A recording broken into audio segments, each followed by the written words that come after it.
YCP తక్కువ రేటుకి current కొందో లేకపోతే ఎక్కువ రేటుకి కొందో దాని తరుగులు ఇవాళ పెంచేసి చేస్తున్నారు. వైసీపీ చెత్త పన్నుని వేశారు. చంద్రబాబు నాయుడు యూజర్ ట్యాక్స్ అని పెట్టాడు. ఇవాళ ప్రాపర్టీ ట్యాక్స్ పన్నులు పెంచేశాడు. నల్లపిల్లైనా తెల్లపిల్లైనా ఎలుకనే పడుతుంది తప్ప ఏం ఉపయోగమేం లేదు. పబ్లిక్కి జనానికి ఏం ఉపయోగపరమైంది ఏం లేదు. కనీసం ఈ చంద్రబాబు నాయుడు ఈ గవర్నమెంట్ వస్తే కూటమి ప్రభుత్వం ఇంకోట మరొకట ఇతను వస్తే మనకేదో కొంతవరకు ఉపయోగం ఉంటుంది అనుకుని ప్రతి వాళ్ళు ఆశించారు. ఉద్యోగస్తులు కానీ పెన్షనర్స్ దారు కానీ కనీసం వాళ్ళు అప్పు అది ఎడిషనల్ ఇవ్వకపోతే పర్వాలేదు.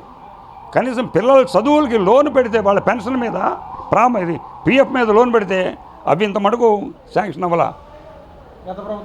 ఈ ప్రభుత్వంలో గత ప్రభుత్వంలో అసలు ఏది లేదు. ఈ ప్రభుత్వంలో కనీసం కొత్తవి ఇమ్మని అడగటల్లా. కనీసం వాళ్ళకు ఉన్నటువంటి ప్రావిడెంట్ ఫండ్ మీద కానీ వాటి మీద లోన్ పెడితే అది కూడా ఇంత మటుకు శాంక్షన్ అవ్వాల. ఒక రకంగా బాధ. ఇదిగో అని ఏం అనగలేని అసహాయ స్థితి. అశ్వన్నైవ గజన్నైవ వ్యాఘ్రం నైవచ నైవచ అజాపుత్రం బలిందజ్జ దేవ దుర్బలఘాతక. యజ్ఞాల్లో బలి పశువుగా ఈ గుర్రాన్ని ఎవరు, ఏనుగునివ్వరు, పెద్ద పులిని ఎవరు, ఇచ్చేది ఎవరు అంటే మజాపుత్రం మేకపిల్లని బలిస్తారు. దీని ఎవడైనా సరే ఆ గవర్నమెంట్ అయినా ఈ గవర్నమెంట్ అయినా ఇంకోటైనా ఎంప్లాయీస్ వీళ్ళు తప్పితే ఇంకొకళ్ళు ఎవరు లేదు. కంపల్సరీ కడతారు.